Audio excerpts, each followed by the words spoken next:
With more violence in schools to begin the new school year, districts are turning to new and cutting-edge products to protect students. But experts warn that many of these expensive pieces of technology are hardly foolproof. Here's our chief investigative correspondent, Aaron Katersky.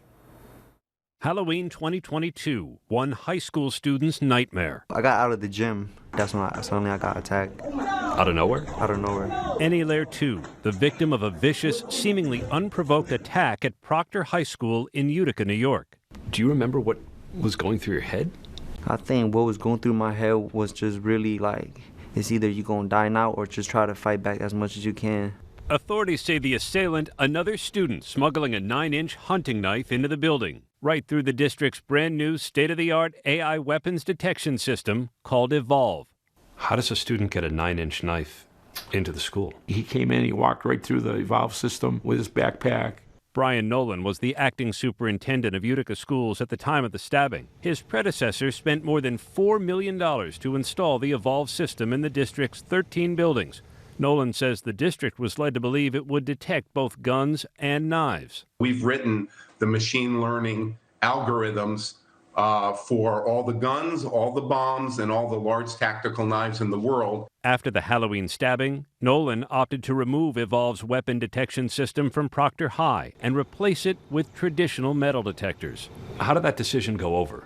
So the decision was an easy one to make because we wanted something that we could assure families and kids that, yes, when you come through the system, you're going to be safe and secure at school for the day. During our interview with Nolan, as cameras started to roll, our team was interrupted with news of yet another school shooting. Sources now tell us at least 2 people have been killed. This time in Minneapolis, at Annunciation Catholic School. The country that is awash in guns is also seeing gun violence on average nearly twice a week. And it's just not lost on me that we're talking on a day when there's been a school shooting at a Catholic school in Minneapolis. It's just a sad day. We should never have to worry.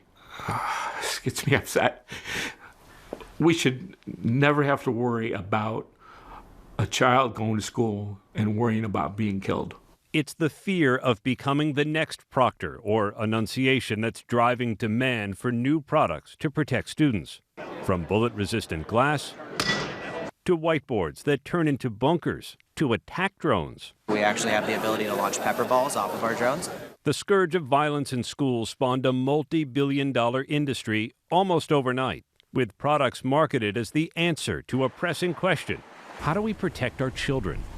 We were in Las Vegas, Nevada. This is the largest school safety exhibit hall anywhere in the United States. Hey, Heather. A veteran school security consultant, Kurt Lavarello, says in recent years, the industry has transformed.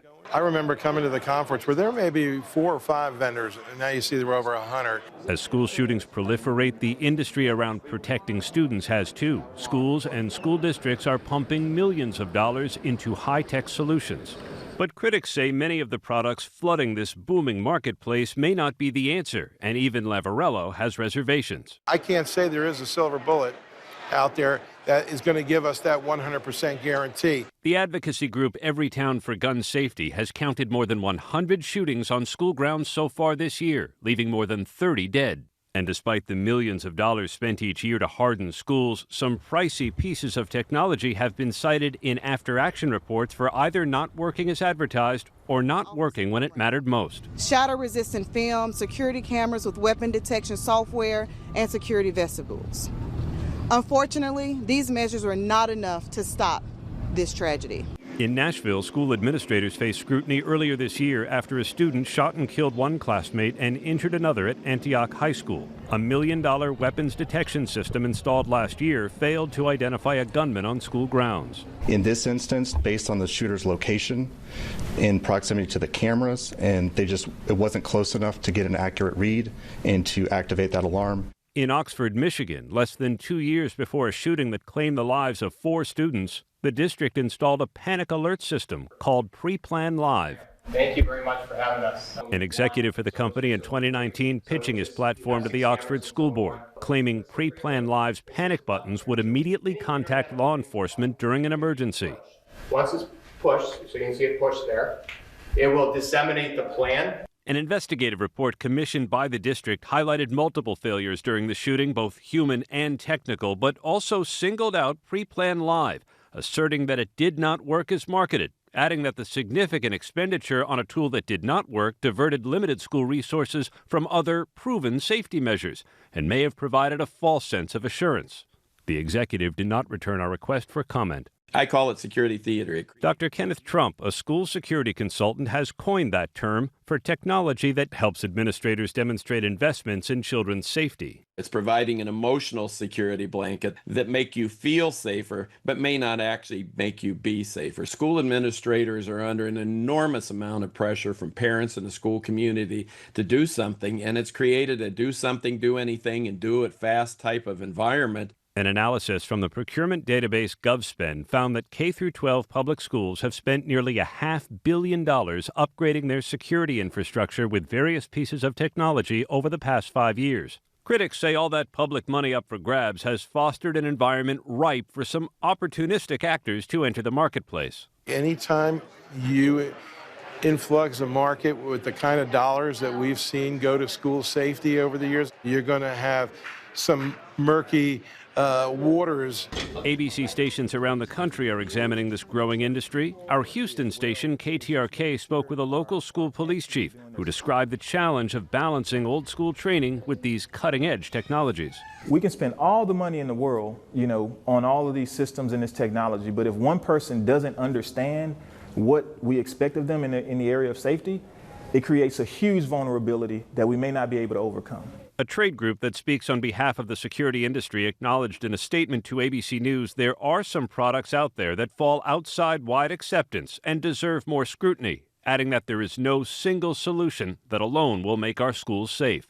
But the group maintains that recent technological advances have made many security measures much more effective and that it would be a mistake not to incorporate and fully utilize these improvements.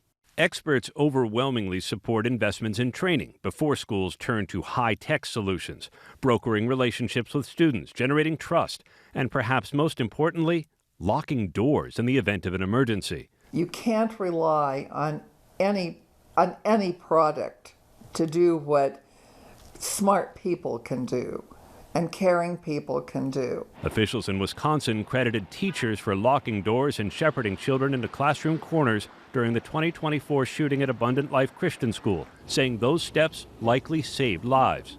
The victim of that 2022 Halloween attack is suing Evolve and the school district, claiming that Evolve grossly misrepresented what the AI weapons detection system was capable of detecting and deceived the district and the public about the capabilities and effectiveness of Evolve's technology. He suffered injuries to his head, neck, back, arms, and hands. The scars stand as a reminder. You can still see the scarring. Is it still painful? When I'm doing something like physical, I feel stinging everywhere. I just try to get through the day with it. Evolve has broadly denied the allegations in court and said in a statement to ABC News that its platform has a proven ability to consistently detect a wide variety of threats. Utica School District still has Evolve installed at its other school buildings, but Brian Nolan, the former superintendent, remains skeptical. In your experience, did the Evolve system make students safer? Absolutely not. Some still not convinced. Our thanks to Aaron for that.